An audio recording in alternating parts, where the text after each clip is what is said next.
परमेश्वर के उत्तम नाम की स्तुति हो।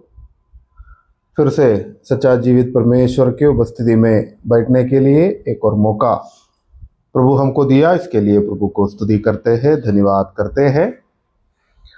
प्रभु यीशु मसीह का दूसरा आगमन या तो कलीसिया का भविष्य, उस विषय के बारे में, वो जो भविष्यवाणी उस विषय के संबंध में क्या क्या है, क्या क्या होने वाला है, उस विषय के संबंध में कुछ दिनों से हम मनन कर रहे थे। खास करके प्रकाशित वाक्य में से हम उस विषय को देख रहे थे। उसके बीच में ये जो आने वाले महान क्लेश, उससे पहले का जो बात सब क्या है, इसके बारे में हमको मिला हुआ भविष्यवाणी क्या क्या है, वो सब विषय जानने के लिए, मतलब ये जो आने वाले विषय में जो बातें होने वाले हैं, उसका भूमिका क्या है, वो देखने के लिए हम दानियल का किताब में भी गए थे। उधर परमेश्वर ने पुराने ज़माने में हमारे पूर्वजों को क्या है ये विषय का खुलासा किया था। 70 सप्ताह के संबंध में प्रभु यीशु मसीह के द्वारा, परमेश्वर के द्वारा दानियल भविष्यद्वक्ता को वो जो भविष्यवाणी मिले थे, और उसमें हम थोड़ा मनन कर रहे थे। वो जो 70 जो सप्ताह जो है वो क्या है, वो कैसे गिनते हैं, वो सब विषय के बारे में हमने देखा। और 69 सप्ताह तक हमने देखा था। 69 सप्ताह तक हमने देखा। 69 सप्ताह मतलब 483 साल, एक दिन एक साल जैसा गिनते हैं। उसका जो सबूत हमने देखा था। और ये जो 69 सप्ताह के बाद, मतलब 483 सालों के बाद दो बात होने वाला है करके भविष्यद्वक्ता बता रहे हैं। एक जो है अभिषिक्त काटा जाएगा, मतलब यीशु मसीह का मृत्यु, और यरूशलेम मंदिर जो है सत्यानाश किया जाएगा। ये दोनों बातें ये जो 69 सप्ताह के बाद हुआ है। अभी ये 70 सप्ताह में एक हफ्ता बाकी है। तो वो जो हफ्ता शुरू करने से पहले ये बात भी हम जानना ज़रूरी है कि 69 सप्ताह के बाद 70 हफ्ता शुरू होने के बीच में ये जो गैप है, ये जो मध्यांतर है, इसका कारण क्या है, वो हम कैसे परमेश्वर का वचन में से हम समझते हैं। हमेशा याद रखना, ये जो भविष्यवाणी जो है, परमेश्वर एक विषय का खुलासा करते हैं, इसका एक प्रगतिशील स्वभाव है। मतलब एक से बढ़कर धीरे हमको देते हैं। अब हम क्या जानना जरूरी है, उतना जो बातें देते हैं। जब मूसा को परमेश्वर का वचन उल्लेखन करने के लिए परमेश्वर अनुमति दिया, इसके लिए पवित्र आत्मा का मदद दिया, सहायता किया, तब क्या है, मूसा को क्या है, ये जो कलीसिया के संबंध में कुछ बताया नहीं था, नया नियम में जो होने वाले कलीसिया के संबंध में नहीं बताया था, है ना। तो वैसे ही परमेश्वर का वचन हम क्या थोड़ा थोड़ा करके, भांति करके परमेश्वर देता था। तो वो बात हमेशा याद रखना है, वो जानकर हमको आगे जाना है। और इसका खुलासा हमको क्या बोलता है, जब ये समय निकट आएगा तब हमको पता चलता है। ऐसा ये जो क्या बोलता है, परमेश्वर ने ऐसा संविधान करके रखा है। ओके, तो क्या है कि 69 सप्ताह के बाद एक बहुत बड़ा तराई है। तराई मतलब मैं थोड़ा जो साहित्य भाषा में बोला है, एक गैप है। तो ये हम कैसे समझते हैं, भले हमको क्या बोलता है, जो बातें हम वचन से देखते हैं, किसी भी तरह लोग उनके ऊपर आरोप ना लगाना, इसके लिए हमको क्या बोलता है, कुछ ना कुछ जवाब ढूंढ कर निकालना पड़ता है, ऐसा नहीं है। ये तो बहुत स्पष्ट रूप में परमेश्वर ने ये सब बातें हमको बताया है। तो ये जो 17वीं हफ्ता, वो जो 17वीं हफ्ता, हमको पता है कि प्रकाशित वाक्य में 6ठे अध्याय से शुरू होते हैं। हम उधर आके खड़े हैं अभी, तो उधर आके हम पीछे मुड़कर देख रहा है थोड़ा, क्योंकि इसका भूमिका हमको समझना है। तो 70 हफ्ता शुरू होने से पहले इसका चारों ओर जो बातें हैं वो जानना जरूरी है। तो 69 सप्ताह पूरा हो गया है। 69 हफ्ता पूरा होने के बाद अभिषिक्त काटा गया, मतलब यीशु मसीह का मृत्यु हुआ, और AD 70 में क्या है, यरूशलेम मंदिर तोड़फोड़ किया गया है। तो वो जो दोनों भविष्यवाणी पूरा हो चुका है, अभी खाली एक ही हफ्ते का बाकी है। तो उसके बीच में जो गैप है उसके बारे में परमेश्वर का वचन क्या बोलते हैं।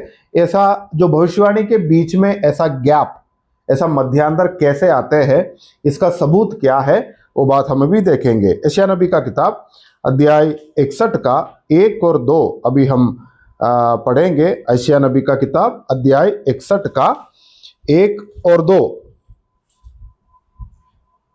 प्रभु यहोवा का आत्मा मुझ पर है, क्योंकि यहोवा ने सुसमाचार सुनाने के लिए मेरा अभिषेक किया है और मुझे इसलिए भेजा है कि खेदित मन के लोगों को शांति दूं, कि बंदियों के लिए स्वतंत्रता का और कैदियों के लिए छुटकारे का प्रचार करूं, कि यहोवा के प्रसन्न रहने के वर्ष का और हमारे परमेश्वर पलटा लेने के दिन का प्रचार करूं।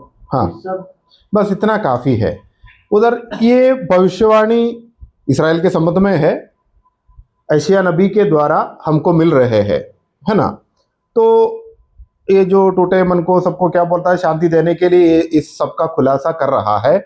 पर इसके बीच में जो दूसरी आयत में हमने दो खास बात देखा, क्या क्या है कि यहोवा के प्रसन्न होने का वर्ष, है ना, यहोवा के प्रसन्न होने का वर्ष। और दूसरा बात क्या है, हमारे परमेश्वर के पलटा लेने का दिन।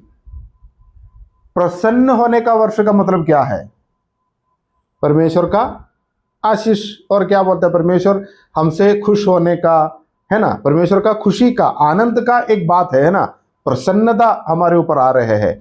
प्रसन्न होने का वर्ष साथ साथ क्या आते हैं, पलटा लेने का दिन, है ना।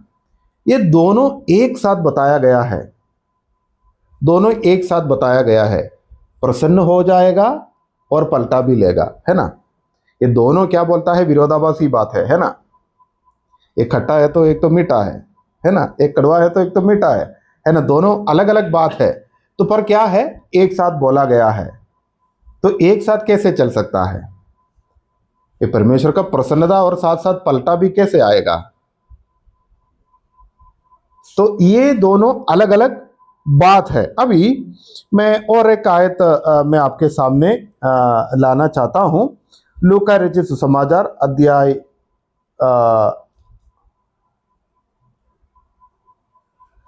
4 में आ जाइएगा।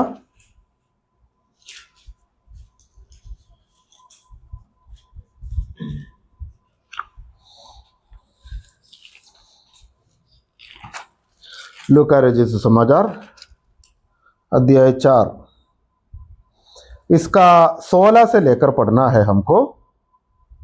फिर वह नासरत में आया, जहाँ पाला पोसा गया था, और अपनी रीति के अनुसार सब्त के दिन आराधनालय में जाकर पढ़ने के लिए खड़ा हुआ। यशायाह भविष्यद्वक्ता की तो एक बात समझो, यीशु मसीह जहाँ उनका जो परवरिश हुआ वो नगर में आया, और क्या है, एक सिनगोग में आया है। वचन उधर क्या बोलता है, वचन से पढ़ रहा है। कौन, यीशु मसीह। और यशायाह नबी का किताब से पढ़ रहा है ना, ऐसा ही लिखा है। आगे पढ़ो। यशायाह भविष्यद्वक्ता की पुस्तक उसे दी गई, और उसने पुस्तक खोलकर वह जगह निकाली जहाँ यह लिखा था, प्रभु का आत्मा मुझ पर है। हाँ, इसलिए कि उसने कंगालों को सुसमाचार सुनाने के लिए मेरा अभिषेक किया। हाँ, तो कंगालों को, दरिद्र लोगों को सुसमाचार सुनाने के लिए मुझे अभिषेक किया है। तो ये तो यशायाह नबी के द्वारा भविष्यवाणी दिया गया है। वो बात प्रभु यीशु मसीह इधर दोहराते हैं, वो जो भविष्यवाणी का किताब लेके पढ़ रहा है। ओके, आगे पढ़ लीजिएगा। और मुझे इसलिए भेजा है कि बंदियों को छुटकारे का और अंधों को दृष्टि पाने का सुसमाचार प्रचार करो, और कुचले हुओं को छुड़ाऊं, और प्रभु के प्रसन्न रहने के वर्ष का प्रचार। हाँ, प्रभु के प्रसन्न होने का वर्ष का प्रचार करूं। तो अभी क्या है, प्रभु यीशु मसीह दुनिया में है, जिंदा है। प्रभु यीशु मसीह दुनिया में आया, लोगों के सामने प्रभु यीशु मसीह जो अपने आप को प्रकट किया है, बातें कर रहा है। जब मंदिर में, मतलब जो सिनेगोग में आया, तो क्या बोलता है उनको, ये जो यशायाह नबी का किताब से पढ़ने का अवसर भी मिला है, क्योंकि यीशु मसीह क्या बोलता है, वो सिखाने वाला है करके सबको पता है उस समय। ओके, तो प्रभु यीशु मसीह पढ़ते पढ़ते क्या पढ़ा कि यशायाह नबी के द्वारा जो बताया गया बात, मतलब यहोवा का प्रसन्न होने का वर्ष के बारे में बोला। यशायाह नबी में जब हमने पढ़ा तो क्या क्या देखा था, प्रसन्न होने का वर्ष और पलटा लेने का दिन, है ना, दोनों बोला। मतलब परमेश्वर का आशीष एक हाथ में, दूसरा हाथ में क्या बोलता है, छड़ी, है ना, दोनों है, दोनों पढ़ा। और इधर प्रभु यीशु मसीह ने ये दो नहीं बोला, खाली एक ही बोला, है ना। और 21वें कलम में क्या लिखा है, देखो, तब वह उनसे कहने लगा, आज ही यह लेख तुम्हारे सामने पूरा हुआ। हाँ, आज ये लेख तुम्हारे सामने पूरा हुआ है। मतलब प्रसन्न होने का वर्ष पूरा हुआ है, पलटा लेने का बाकी है ना। इसका मतलब वही है। पर यशायाह नबी ने जब बोला तो वो भविष्यवाणी पढ़ने वाले लोग क्या सोचा होगा, परमेश्वर का प्रसन्न होने का वर्ष और पलटा लेना एक साथ हो जाएगा, है ना, ऐसे ही लिखा था। पर प्रभु यीशु मसीह इसी बात सिनेगोग में पढ़ा तो प्रभु यीशु मसीह ने बोला, प्रसन्न होने का वर्ष के बारे में प्रचार करने के लिए मैं बैठा हूं, है ना, मैं आया हूं। और उसके बाद लोगों को ऐसा बोला कि देखो अब आज ये बात पूरा हो चुका है। मतलब परमेश्वर का प्रसन्न होने का वर्ष कब है, प्रभु यीशु मसीह का आगमन में, पहला आगमन में, क्योंकि उद्धार का प्रचार हो रहा है। क्योंकि इस समय हम बोलते हैं ना, ये जो समय को हम क्या बोलता है, अनुग्रह का समय है। परमेश्वर का पलटा लेने का समय अभी तक नहीं आया है ना, पलटा लेने का समय अभी तक नहीं आया। ये प्रभु यीशु मसीह खुद इसका सबूत हमको दे रहा है कि क्या है, कि देखो प्रसन्न होने का वर्ष आ गया है, इसका प्रचार करने के लिए मैं आया हूं, आज ये बात पूरा हो चुका है। बाकी के बारे में प्रभु यीशु मसीह चुपचाप रहा, बोला नहीं, क्योंकि पलटा लेने का समय आने वाला है। तो क्या है, भविष्यवाणी में हम जब देखते हैं तो क्या है, दोनों एक साथ है। पर आगे आगे आगे जब आते हैं तो पता चलता है कि इसके लिए कुछ समय है, इसके बीच में, ये प्रसन्न होने का वर्ष में और क्या है, पलटा लेने का समय के बीच में एक मध्यांतर है, एक कुछ समय है पूरा होने के लिए, है ना। तो इसलिए हम कहते हैं कि 69 हफ्ता के बाद एक बीच में एक मध्यांतर आ रहे हैं। तो इसमें ये कोई भविष्यवाणी का गलती नहीं है। भविष्यवाणी बाइबल का परमेश्वर हमको ऐसा खुलासा कर रहा है, हम समझना है कि इसका सबूत इसके अंदर है। और भी कुछ सबूत हम देखेंगे, क्योंकि ये सबूत थोड़ा डिटेल में देखना है, नहीं तो क्या बोलता है, हमको क्या बोलता है, गलती हमसे हो सकता है। अभी यशायाह नबी का किताब में वापस आ जाइएगा, 9वें अध्याय, इसका 6 और 7 पढ़ लीजिएगा। उस अपरिचित जानते हैं वो जो आयत प्रभु यीशु मसीह का जन्म के संबंध में बता रहे हैं, यशायाह नबी अध्याय 9 का 6 और 7। हाँ, क्योंकि हमारे लिए एक बालक उत्पन्न हुआ, हाँ, हमें एक पुत्र दिया गया है, और प्रभुता उसके कांधे पर होगी, और उसका नाम अद्भुत युक्ति करने वाला, पराक्रमी, परमेश्वर, अनंत काल का पिता और शांति का राजकुमार रखा जाएगा। क्या क्या है, एक और बार पढ़, 6 और 7 पढ़ लीजिएगा। हाँ, वो एक और बार पढ़ लीजिएगा। हमको एक पुत्र उत्पन्न हुआ है, मतलब हमको मिला गया है। वो तो उस समय नहीं आया है, पर फिर भी बोल रहा है कि हमको मिला हुआ। वो इसका अनुमति हुआ तो हम बोलेगा कि हमको मिला है करके, हम भी बोलेंगे, है ना। हमको क्या बोलता है, हमको अगर कोई लोन के लिए हम अप्लाई किया, लोन सैंक्शन हो गया है, तो हम क्या बोलेंगे, लोन मिला करके बोलेंगे, है ना। तो वो समय में जब जब पैसा लेने के लिए शायद 1 महीना तो लगेगा, क्योंकि वो सारा कागज़ का जो ये सब करके 1 महीने के बाद ही मिलेगा। पर कोई पूछेगा तो लोन मिला, हाँ मिला, ऐसा ही बोलेंगे, है ना।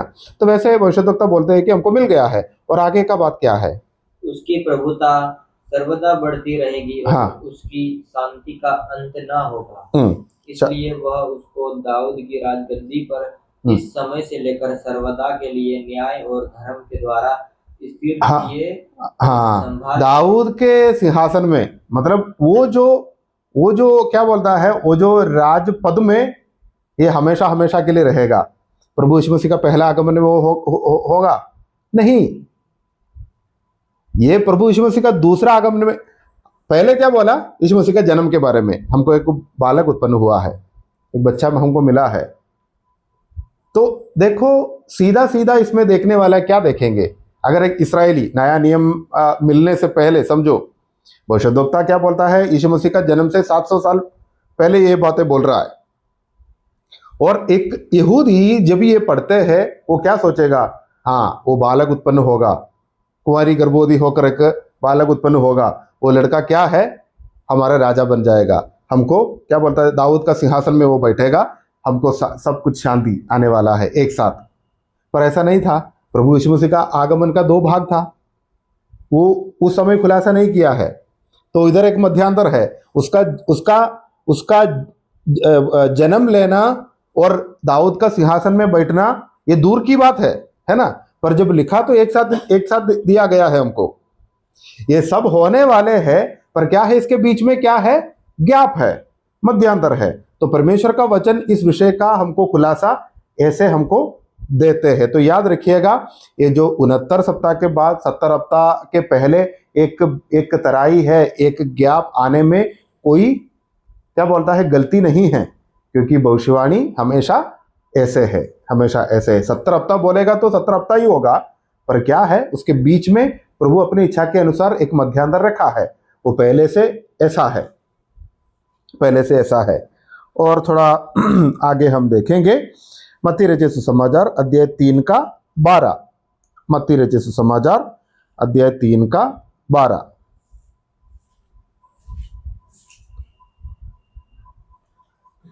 उसका सुख उसके हाथ में है और वह अपना खलिहान अच्छी रीति से साफ करेगा और अपने गेहूं को तो खत्ते में इकट्ठा करेगा, परंतु भूसी को उस आग में जलाएगा जो बुझने की नहीं। ओके, तो गेहूं को ये यूहन्ना जो बपतिस्मा देने वाला यीशु मसीह के बारे में गवाही दे रहा है। यीशु मसीह का आगमन का क्या उद्देश्य क्या है, लक्ष्य क्या है, उसके बारे में बता रहे हैं। इधर भी हम 2 बात देखते हैं, क्या क्या है? एक जो है गेहूं को तो खत्ते में इकट्ठा करेगा, गेहूं को खत्ते में इकट्ठा करेगा, है ना? तो हम सबके बारे में है, हमको स्वर्ग राज्य में प्रभु यीशु मसीह प्रभु का राज्य में हमको स्वीकार करेगा। भूसी को क्या करेगा? क्या? आग में जलाएगा। तो एक साथ प्रसन्न होने का वर्ष, और क्या बोलता है? पलटा लेने का। ये दोनों एक साथ वो प्रभु यीशु मसीह का पहला आगमन में हुआ? नहीं हुआ, नहीं हुआ। वो तो क्या बोलता है? आने वाले दो आएगा, पर आने वाला है। ये प्रकाशित वाक्य में भी इसका एक सबूत है। ये जो आयत जब पढ़ते हैं उसको कनेक्ट करके ये भी पढ़ लेना, प्रकाशित वाक्य अध्याय 20 का 5। प्रकाशित वाक्य अध्याय 20 का 5। ये दोनों आयत एक साथ पढ़ना है जब पढ़ते हैं तो। मत्ती रचित सुसमाचार अध्याय 3 का 12 और प्रकाशित वाक्य 20 का 5। जब तक ये 1000 वर्ष पूरे न हुए तब तक शेष मरे हुए न जी उठे। यह तो पहला। हाँ, बस इतना ही काफी है। तो प्रभु यीशु मसीह का दूसरा आगमन में समझो, प्रभु यीशु मसीह का दूसरा आगमन में हमको पता है कि 1000 वर्ष का एक सहस्राब्दी राज्य है ना? प्रभु यीशु मसीह इधर राज्य करेगा। प्रभु यीशु मसीह जब राज्य करते हैं उससे पहले कुछ मरने वाले लोग हैं युद्ध में, वो लोगों का पुनरुत्थान उस समय नहीं हो रहा है। कब हो रहा है? 1000 साल के बाद। 1000 साल के बाद, ये 1000 साल के बाद मतलब प्रभु यीशु मसीह वापस आके इधर अपना राज्य को स्थापित करके 1000 साल राज्य करने से पहले क्या बोलता है? ये भूसी को जलाने का काम नहीं होगा, है ना? ये गेहूं को खत्ते में इकट्ठा करेगा और भूसी को जलाएगा। भूसी को जलाना है तो सब लोग जी उठना जरूरी है, क्योंकि सबका न्याय होना है ना। सब अन्य जातियों का मतलब सब पापियों का न्याय होना है, उस समय होना है। तो इधर कम से कम प्रभु यीशु मसीह आके 1000 साल पूरा होना है। तो कितना बड़ा गैप है इसके बीच में, समझो। प्रभु यीशु मसीह का प्रसन्न जो क्या बोलता है हमको स्वर्ग में लेने का, क्या बोलता है? प्रभु यीशु मसीह का दूसरा आगमन का पहला भाग में हो जाएगा, हैं? क्योंकि वो तुरही फूकी जाएगी, हम सब उठा लिए जाएंगे, है ना? हम प्रभु के साथ रहेंगे और प्रभु यीशु मसीह हमारे साथ इधर आएगा और क्या है? इधर अपना राज्य स्थापित करेगा।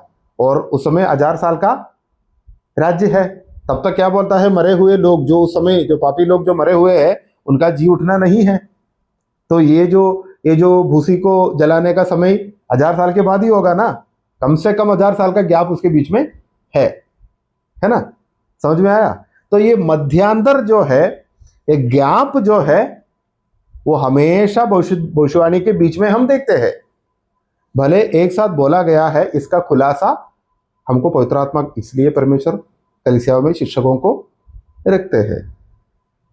अगर ऐसे समझाने वाला नहीं तो कैसे समझेंगे?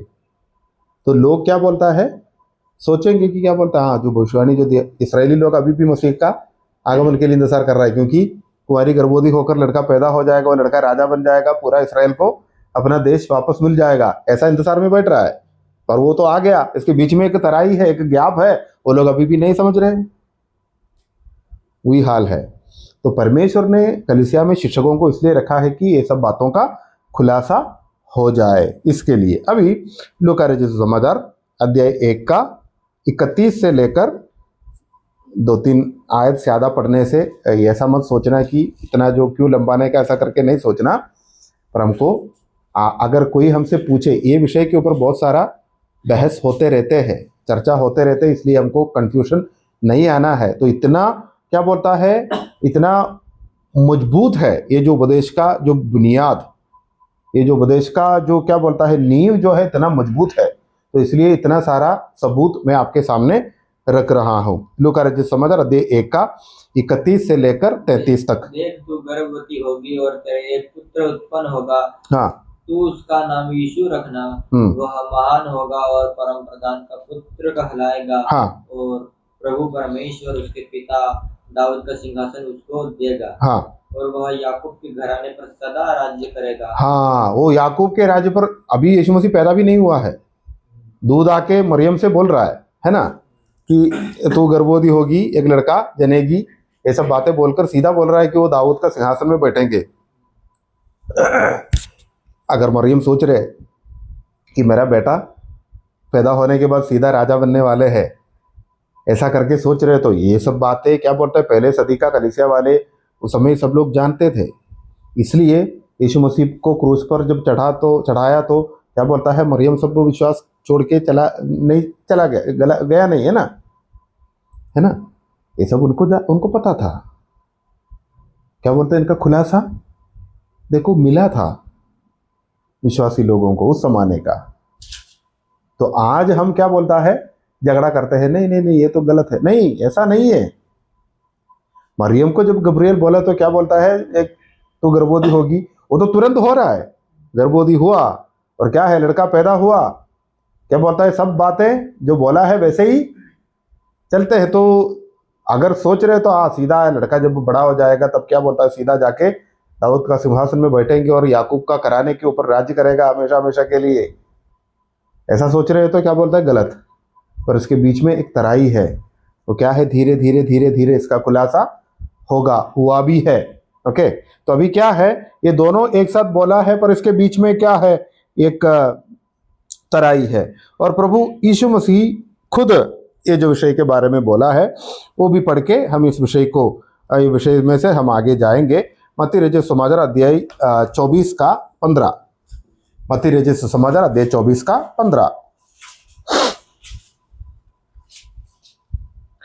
इसलिए जब तुम उस उजाड़ने वाली घृणित वस्तु को, जिसकी चर्चा दानियल भविष्यवक्ता के द्वारा हुई थी, पवित्र स्थान में खड़ी हुई। ये घृणित वस्तु पवित्र स्थान में खड़ा होने वाला है, दानियल के द्वारा बताया है ना। ये आने वाले समय में ये होगा करके प्रभु यीशु मसीह कहते हैं। तो प्रभु यीशु मसीह के समय में ये नहीं होने वाला है करके प्रभु यीशु मसीह ऐलान कर रहा है अपने बातों से। ये बातें अभी जो प्रभु यीशु मसीह ने जो बोला, हम दानियल का किताब अध्याय 9 का 27 में हम देखते हैं। हाँ, तो ये क्या बोलता है, ये जो एंटी क्राइस्ट के बारे में, उस विषय के बारे में बता रहे प्रभु यीशु मसीह। प्रभु यीशु मसीह उस समय दुनिया में है, अपने लोगों से बातें कर रहा है, दानियल का नाम लेके बता रहे कि दानियल के द्वारा आपने जो देखा, आपने जो पढ़ा, वो होने वाला है। तो क्या है, अभी प्रभु यीशु मसीह कहाँ है? प्रभु यीशु मसीह 69 हफ्ता के बाद जो समय है वो समय में खड़े हैं, है ना। 69 सप्ताह के बाद 70 सप्ताह के पहले का जो बीच में है ना, उधर खड़े हैं। समझ में आ रहा है? वो समय खड़ा होकर प्रभु यीशु मसीह कहते हैं कि देखो ऐसा ऐसा होने वाला है, दानियेल के द्वारा जो बताया है वो होने वाला है। तो क्या है, इसके बीच में एक मध्यांतर है, और हम सब क्या बोलता है, वो जो मध्यांतर में रहते हैं। हाँ, इस 15वीं आयत में जो पढ़े वह समझे, जो पढ़े वह समझे। मैं बताता हूँ। मत्ती रचित सुसमाचार अध्याय 24 का 15।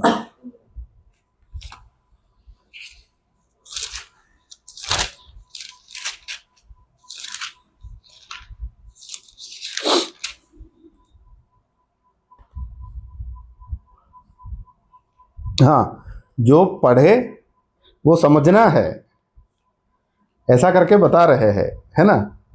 जो पढ़े हैं वो समझना है कि क्या क्या हो रहा है। जैसे बोला अभिषिक्त के बारे में, बोला अभिषिक्त आ चुका है, अभी क्या है जो बातें होने वाला है, ये प्रभु यीशु मसीह दृष्टांत के रूप में बोला बहुत कुछ बातें। और उसके बाद प्रभु यीशु मसीह ने क्या बोला, जिसको कान है वो सुन ले। ये पढ़ने वाले का जिम्मेदारी है ये जांचना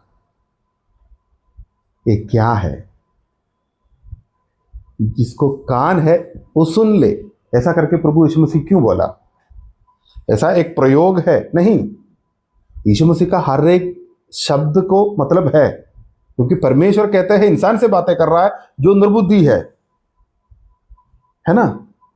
परमेश्वर हमको बुद्धि दिया है, पर हमको परमेश्वर की तरह बुद्धि तो नहीं है ना। वो जो सर्वज्ञानी है, हम उनके सामने कौन है? कुछ भी नहीं। वो प्रभु हमारे पास आके हमको दृष्टांत में बातें कर रहा है, और बाद में बोल रहा है कि जिसको कान है सुन ले। मतलब ये सुनने वाला इसको समझना है, सुनने वाला इसको समझना है। तेरे को नहीं समझना है, नहीं समझने का, और समझना है तो कान लगाओ तो खुलासा होगा तेरे सामने। तो इधर बोलते हैं कि जो पढ़ते हैं वो समझ ले, वही बात है। तो समझने का क्या बोलता है, समझाने का जो सुविधा भी प्रभु ने दुनिया में तैयार किया है, इसलिए पवित्र आत्मा हमारे साथ है ना।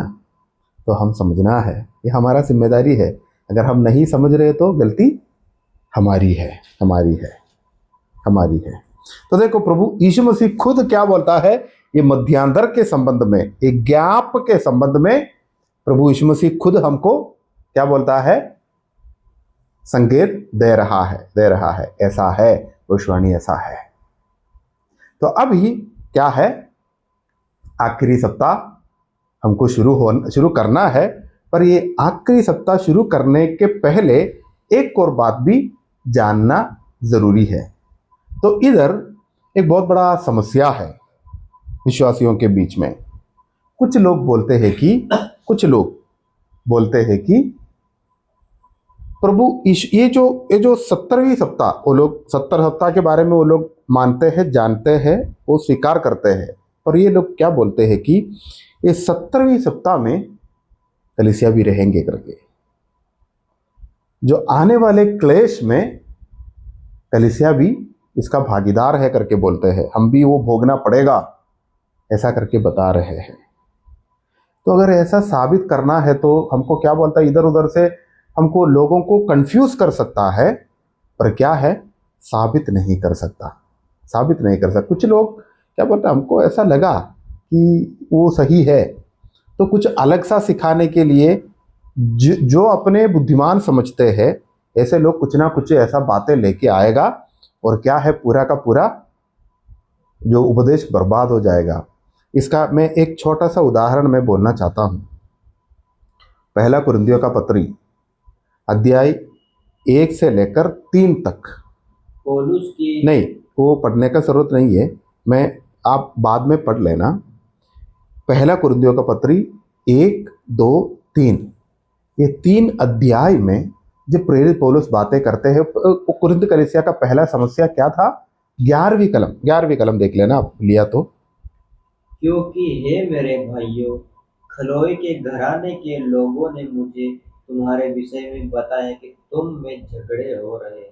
तुम में झगड़े हो रहे हैं। और आगे क्या बोल रहे हैं? मेरे कहने का अर्थ यह है कि तुम में से कोई तो अपने आप को पौलुस का, कोई अपुल्लोस का, कोई केफा का, तो कोई मसीह का कहता है। हाँ, कुछ लोग कहते हैं कि मैं तो पौलुस का हूँ, मैं तो अपुल्लोस का हूँ, मैं तो कैफा का हूँ। कुछ लोग बोलते हैं कि मैं यीशु मसीह का हूँ। ऐसा क्यों बोलते हैं? ऐसा क्यों बोलते? एक कलीसिया का लोग है ना, एक ही कलीसिया का लोग बोलते हैं कि हाँ मैं पौलुस का। क्योंकि क्या है, पौलुस ऐसा बोल रहा है तो पौलुस को, हाँ पौलुस को अच्छा लगता है। पौलुस का ज्ञान में हमको क्या बोलता है? भरोसा है। नहीं नहीं नहीं, पौलुस का वो बोलते हैं सही है, पर फिर भी क्या बोलता है इस विषय के बारे में? अपुल्लोस ने जो बोला वो सही है।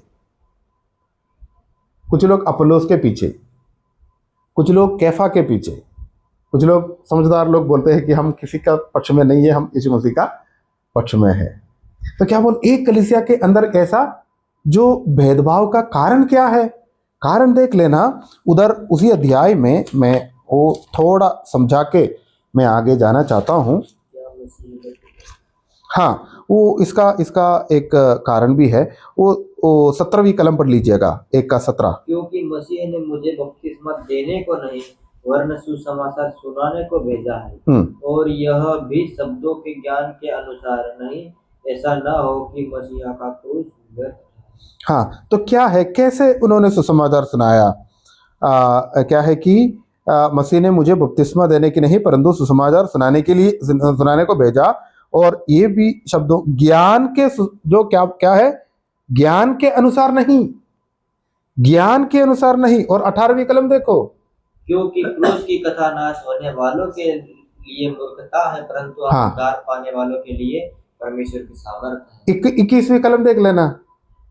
क्योंकि जब परमेश्वर के ज्ञान के अनुसार संसार ने ज्ञान से परमेश्वर को न संसार जाना, ज्ञान से परमेश्वर को नहीं जानेगा।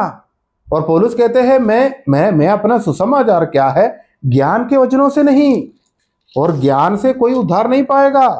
और जो 27वीं कलम देख लेना। परंतु परमेश्वर ने जगत के मूर्खों को चुन लिया है कि ज्ञानवानों को लज्जित करे। हाँ, ज्ञानवानों को लज्जित करने के लिए प्रभु ने मूर्खों को चुना। ज्ञान ज्ञान ज्ञान ज्ञान व्यर्थ है। क्या है, ये लोग ज्ञान के ऊपर प्रेम करके, हाँ, एक एक शिक्षक का पीछे पीछे भाग रहा है। हमको ये अच्छा लगता है, हमको वो अच्छा लगता है, हमको नहीं, ये दोनों नहीं, तीसरा हमको अच्छा लगता है। दूसरा अध्याय इसका एक दो आयत पढ़ लीजिएगा। हे भाइयों, जब मैं परमेश्वर का भेद सुनाता हुआ तुम्हारे पास आया तो शब्दों या ज्ञान की उत्तमता के साथ नहीं आया। हाँ, ज्ञान का उत्तमता के साथ मैं तुम्हारे साथ सामने आया नहीं आया, प्रेरित पौलुस कहते हैं। और 4वीं कलम, और मेरे वचन और मेरे प्रचार में ज्ञान की लुभाने वाले बातें नहीं, हाँ, तो आत्मा और सामर्थ्य का प्रमाण था। हाँ, तो क्या क्या बोल रहा है। और देखो मैं कैसे आया, और वचन और मेरे प्रचार में ज्ञान की लुभाने वाली बातें नहीं। तो ज्ञान ज्ञान ज्ञान, ज्ञानियों को लज्जित करने के लिए मूर्खों को चुना। तू ज्ञान के पीछे क्यों भाग रहा है? ज्ञान की वजह से ये क्या है, बट गया है कलीसिया के अंदर भी लोग, ज्ञान को प्रेम करके। और दूसरा कोई जरूरत नहीं है, सबको अपना क्या बोलता है, खाने के लिए सब है, पेट भर के खाना है, घर में सारे सुविधाएं है। और फिर क्या बोलता है, और फिर दूसरा कुछ समस्या आया है, ज्ञान। हमें तो पौलुस, हाँ बहुत बढ़िया, अच्छा भाषण देने वाला है, मैं पौलुस का पक्ष में हूँ, मैं अपुल्लोस का, नहीं नहीं नहीं, पौलुस से भी बढ़िया है अपुल्लोस, अपुल्लोस से भी बढ़िया है कैफा। हाँ, तू तो कुछ तो कर, मैं तो यीशु मसीह का पक्ष में हूँ, है ना। क्योंकि ये सबके सबसे ज्ञानी वो है। पर फिर भी वो भी क्या बोलता है, एक झगड़े का एक स्वभाव है, झगड़े का एक तरीका है ना। तो क्या है, वो ज्ञान के पीछे ये लोग भाग रहा था। और 5वीं कलम भी देख ले, 2 का 5। इसलिए कि तुम्हारा विश्वास मनुष्य के ज्ञान पर नहीं परंतु परमेश्वर की सामर्थ्य पर निर्भर। हाँ, मनुष्य के ज्ञान पर नहीं, परमेश्वर के सामर्थ्य पर होना चाहिए, है ना। ज्ञान तो, ज्ञान बहुत खतरनाक चीज है। और तीसरा अध्याय में देख लेना, तीसरा अध्याय में हम क्या देखते हैं कि 19 और 20। क्योंकि इस संसार का ज्ञान परमेश्वर के निकट मूर्खता है। हाँ, इस संसार के ज्ञान परमेश्वर के निकट मूर्खता है। आगे जैसा लिखा है, वह ज्ञानियों को उनकी चतुराई में फंसा देता है। हाँ, और फिर प्रभु ज्ञानियों के विचारों को जानता है कि वे व्यर्थ हैं। अभी 8 का 1 भी पढ़ लीजिएगा, हम छोड़ देते हैं वो जो पोर्शन। अब मूर्तियों के सामने बलि की हुई वस्तुओं के विषय में हम जानते हैं कि हम सबको ज्ञान है ना। हाँ, ज्ञान घमंड उत्पन्न करता है। हाँ, परंतु प्रेम से उन्नति होती है। हाँ, प्रेम से उन्नति होते हैं, ज्ञान से क्या है? घमंड उत्पन्न होता है। ज्ञान ज्ञान ज्ञान ज्ञान पूरा का पूरा व्यर्थ है, व्यर्थ है। तो क्या है, कुछ लोग अपने आप को, हमारा विषय वो नहीं था, अपने आप को ज्ञानी दिखाने के लिए अलग सा उपदेश लेके आएगा। तो देखो ऐसा लिखा है, तो इसका मतलब ये भी हो सकता है, तो ऐसा है तो वो सही है। और क्या है, एक बार बोल दिया तो फिर क्या बोलता है, वो हमारा इज्जत का विषय हो जाएगा। हाँ, तो ब्लेसिंग ब्रदर आके ऐसा बोला था, तो शंकर को लग रहा है कि नहीं वो गलत है, तो दूसरा विषय लेके आएगा। नहीं नहीं नहीं ब्लेसिंग ब्रदर, आपको गलत हुआ, तो आप जो क्या बोलता है शंकर, मेरे को बोल रहा है कि देखो ये ऐसा नहीं है, देखो दूसरा जगह पे ऐसा लिखा है, तो वो सही है। तो मुझे थोड़ा ये लगा, ये मेरे से भी बड़ा हो गया। नहीं नहीं नहीं, ये किसी भी तरह मेरे ये इसको साबित करना है, तो इसके लिए मैं और भी कुछ लाऊंगा। और हमेशा हमारे साथ ये क्या बोलते हैं, बहस होते रहेंगे। तो आप भी नहीं मानने वाला है, मैं भी नहीं मानने वाला हूँ। तो इसके बीच में क्या बोलता है शैलेश, दूसरा कुछ लेके आएगा, नहीं नहीं आप दोनों सही नहीं है, यही सही है। तो मैं भी बोलूँगा नहीं नहीं नहीं ये सही है, तो शैलेश मानेगा? नहीं मानेगा, नहीं मानेगा। तो वो क्या है, जिसमें हम पकड़े हैं वो साबित करने के लिए हम कोशिश करते रहेंगे। तो प्रभु यीशु मसीह का दूसरा आगमन के संबंध में भी ऐसा बहुत सारे गलत उपदेश भी है। कुछ लोग बोलते हैं कि इस्राएल कलीसिया है, ऐसा करके बोलते हैं। इस्राएल से शुरू हुआ और क्या है, अभी कलीसिया से वो आगे चल रहा है। नहीं नहीं, वो अलग है, दोनों अलग है। तो समझो ज्ञान क्या है, एक खतरा है।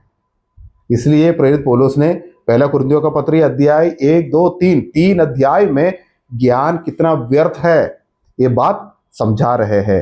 ये हम सोचेगा कि हमारा समस्या क्या बोलता है, पैसा है, तो पैसा के लिए क्या बोलता है, लोग क्या बोलता है कुछ गलतियां करते हैं, ऐसा करके सोचते हैं। एक ज्ञान के लिए भी लोग पापी बन जाते हैं, समझो। तो बोलते हैं कलीसिया के अंदर क्या बोलता है, फूट है, बोलते हैं कि मैं पौलुस का, मैं अपुल्लोस का, मैं कैफा का, मैं यीशु मसीह का।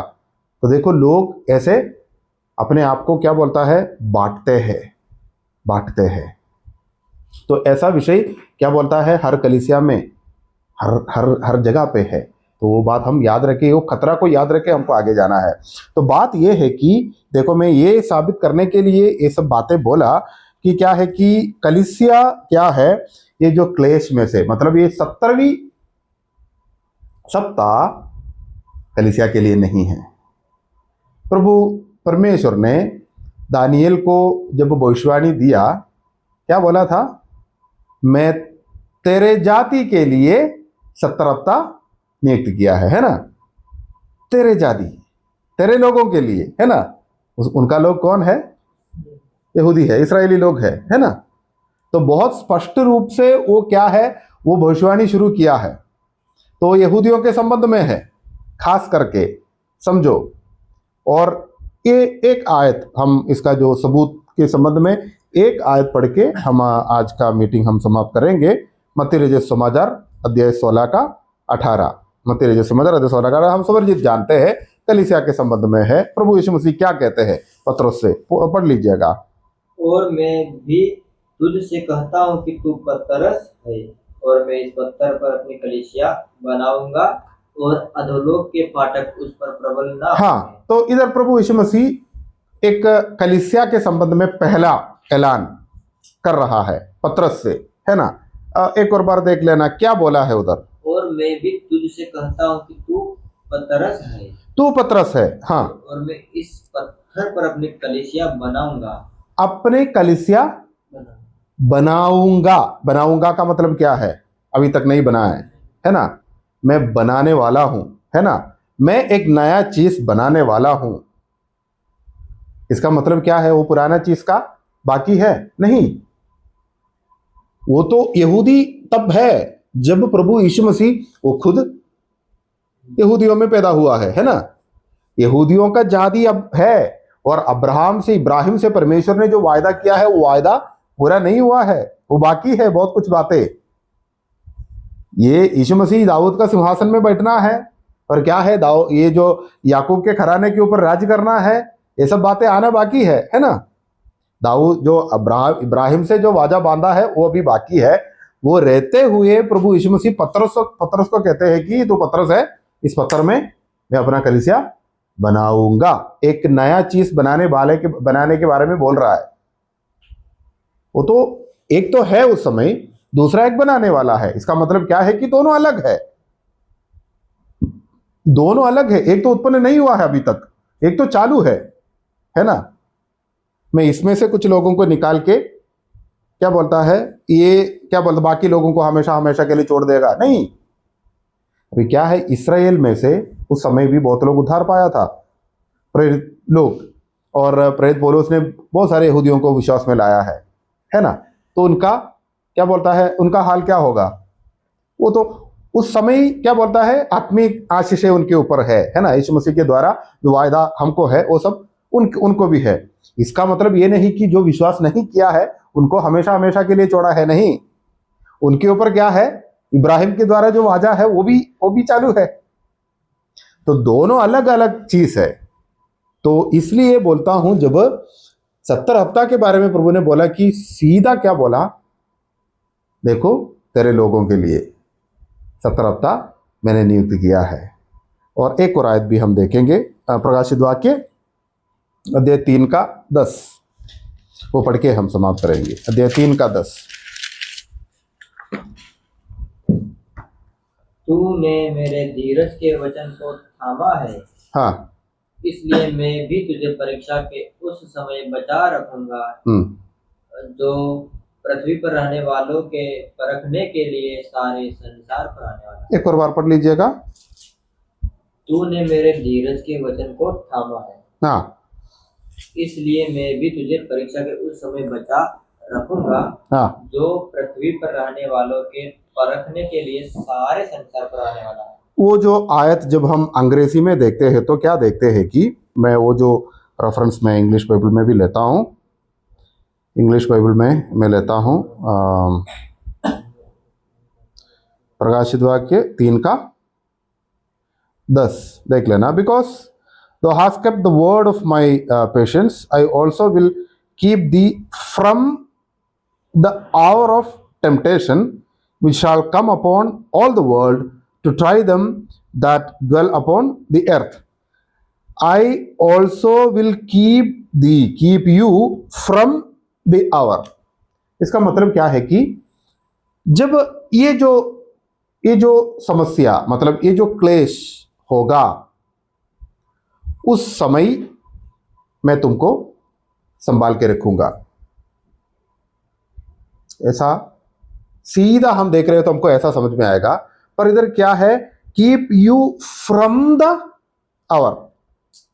इसका मतलब ये है कि उसमें से मैं तुझे बचा के रखूंगा, उस समय मैं तुम्हें बचा के रखूंगा। मतलब क्या है कि उस समय क्या बोलता है, जैसे एलिया के समय में क्या है, जो इजबेल और क्या बोलता है आहाब राजा सभी परमेश्वर का भविष्य जो नबियों को जब मारते थे, उस समय क्या बोलता है, ये 7,000 क्या बोलता है, 7,000 नबियों को क्या बोलता है गुफा में संभाला परमेश्वर ने, है ना, संभाला। क्योंकि वो क्या बोलता है, वो दुख का समय, मतलब वो जो खतरे का समय चालू है, उसके बीच में क्या बोलता है, कुछ लोगों को एक गुफा में संरक्षित कर रहा है, सुरक्षा कर रहा है।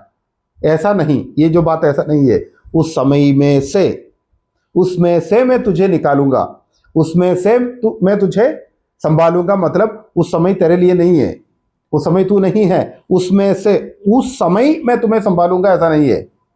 अगर देखो अभी आपके गांव में एक बहुत बड़ा समस्या होने वाला है, तो मुझे पता है, तो मैं आपको फ़ोन करके बता रहे कि मैं आपको संभालूंगा। इसका मतलब क्या है कि मैं उधर आके आपको क्या बोलता है, उस समय कहीं और सुरक्षित जगह पे रखूंगा, ऐसा नहीं है। इधर ऐसा नहीं, उस समय में से मैं तुझे, मैं पहले बोल रहा है उस समय में से मैं तुझे बचा के रखूंगा। इसका मतलब क्या है कि उस समय से पहले मैं तुम्हें, क्या बोलता है, उस समय तू नहीं है उधर, जब याकूब का क्लेश आएगा उस समय तू नहीं है उधर। इसका मतलब यही है। इतना समझिएगा। इसका विवरण के साथ हम अगले क्लास शुरू करेंगे। परमेश्वर के नाम की स्तुति हो।